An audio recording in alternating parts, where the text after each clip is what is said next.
खुलुमबाय बयनिसिमबो लोगोसे नोंथांमोनखौ आंनि इउट्युब चेनेलाव बयखौबो बरायनाय जाबाय।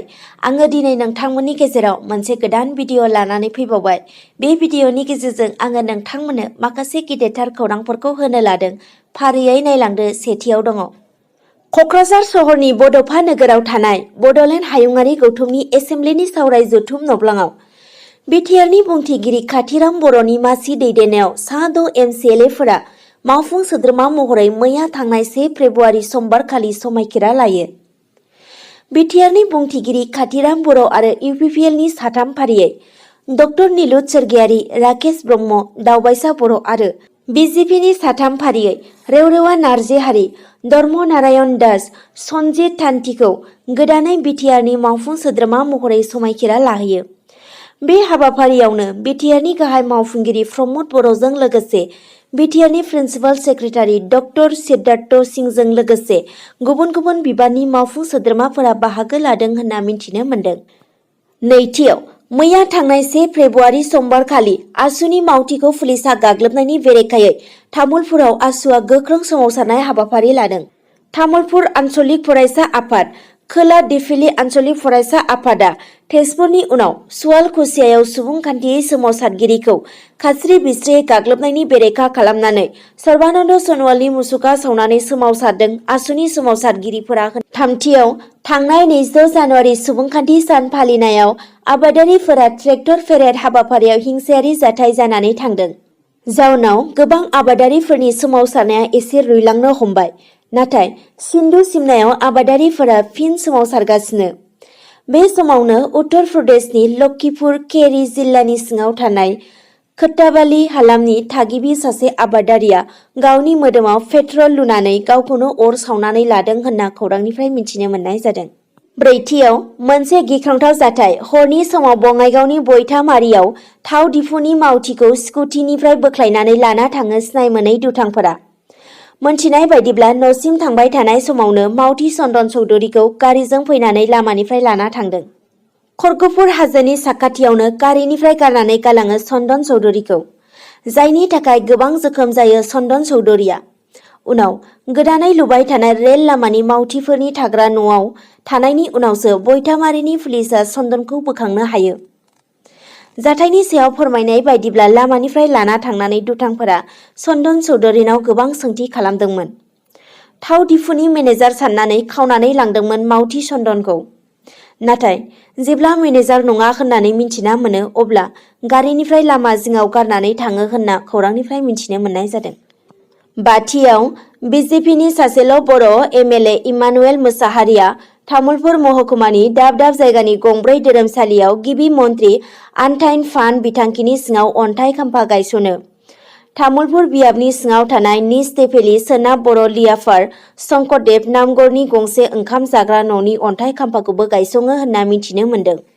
दथियाव मोनसे समनि एनडिएफबिनि गोख्रों दैदेनगिरि आरो 5 नं सराइबिल बियाबनि इउपिपिएलनि बिजाथि शीला बसुमतारिया गोब्राब लोमजानानै सिलिगुरिनि मोनसे देहा फाहामसालियाव थिसननो गोनां जादों होनना खौरांनिफ्राय मिथिनो मोननाय जादों।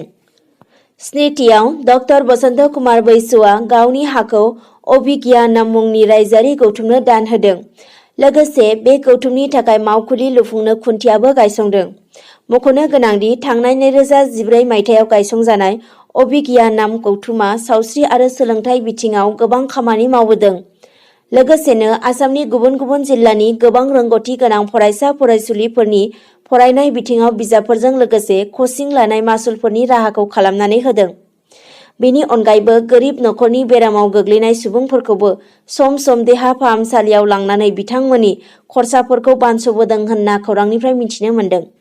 दाइनथियाव सनितपुर जिल्लानि दिखियाजुलि मुंख्लं नोगोर फोथाराव फैगौ 7 फेब्रुआरि खालाराव खुंनो गोनां सुबुं गौमायाव बाहागो लाफैगोन हादरनि गाहाय मन्त्रि नरेन्द्र मदिया। गाहाय मन्थ्रिया बै सानखालि मोनथाम गिदिर बिथांखिनि अन्थाइ खाम्फा गायसंफैगोन होनना मिथिनो मोननाय जादों। गुथियाव हादरारि लामा रैखाथिनि जोहै बाक्सा जिल्ला हान्था मेला बिफाननि बानजायनायाव मुसलपुरावबो लामा रैखाथिखौ फालिनाय जायो। 8 जानुवारि खालारनिफ्राय जागायनाय लामा रैखाथिजों लोब्बा लाखिनानै मैया थांनाय 1 फेब्रुआरि खालि मटर साइकेलनि मोनसे सांग्रांथियारि रेली खालामनाय जायो होनना मिथिनो मोन्दों। जेथियाव थांनाय 3 खालारनि हरनि 12 रिंगासोआव आसाम पुलिसआ बाक्सानि बरिमाखायाव गोबां बिबांनि दोनखुमाना दोननाय हाथियारफोर बोखांनो हादों। मोनथिनाय बायदिब्ला गंसे AK-47 मेगजिन, 107 राउन्डनि गोथां AK गुलि, गंसे ग्लक पिस्तल, 8 राउन्डनि 9mm ग्लक गुलिफोरखौ बरिमाखानि मरा फाग्लादिया दैमानि जिङाव आसाम पुलिसआ बे हाथियारफोरखौ जावनानै बोखांनो हादों होनना खौरांनिफ्राय मिथिनो मोननाय जादों। जिसेआव बर' आइजो लिरगिरि गौथुमजों दिहुनजाबोनाय गाम्बारि लाइसिनि 12थि बिसानखौ थांनाय 3 जानुवारि खालारखालि क'क्राझार सदर सहरनि साखाथियाव थानाय गौरां पार्कआव मोनसे मेहेरगोनां हाबाफारिनि बानजायनायाव बेखेवनाय जायो। लाइसि बेखेवनाय आरो थुनलाइयारि जुथुमनाय मेलाव बाहागो लानानै बर' आइजो लिरगिरि गौथुमनि आफादगिरि उत्तरा बसुमतारिया बे 12थि बिसान गाम्बारि लाइसिखौ बेखेवनानै होयो।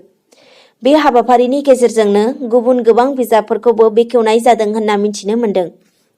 12आव मैया थांनाय 1 फेब्रुआरि समबारखालि गुवाहाटी नोगोरमानि दाब दाब जायगायाव लुफुंनाय फुट ब्रिजखौ रायजो राजाफोरनि थाखाय बेखेवनानै होयो। गासै गं 10 गोदानथायारि फुट ब्रिजखौ गुवाहाटी नोगोरमानि दाब दाब जायगायाव लुफुंनाय जाबाय। बेखेवजेननाय फुट ब्रिजखौ बिबार बेलुनफोरजों जोबोर सामना हामना साजायनानै बेखेवनाय जादों। दानिया फैदो 13आव जोबथारनाय खौरां। मैया थांनाय 1 फेब्रुआरि समबारखालि मोनाबिलिनि 7:30 रिंगायाव जानाय ISL जोलुर बादायलायनायाव ओडिशा FCआ गलसेबो सोनो हायाखै आरो बेनि हेंथायै गेलेनाय जेमशेदपुर FCआ 1 गल सोनो हानानै ओडिशा FCखौ फेजेननो हादों। आरो दिनै जानो गोनां ISL जोलुर बादायलायनाया मोनाबिलिनि 7:30 रिंगायाव इस्ट बेंगल FCनि हेंथायै बेंगालुर FCजों गेलेनायखौ नुनो मोनगोन। दिनैनि भिडिअ'आ बेखिनियानोसै। नोंथांमोना जुदि भिडिअ'खौ नायनानै मोजां मोनदोंब्ला लाइक, कमेन्ट, शेयार, साबस्क्राइब खालामनो दाबाव। एसेनोसै, गोजोन्थों।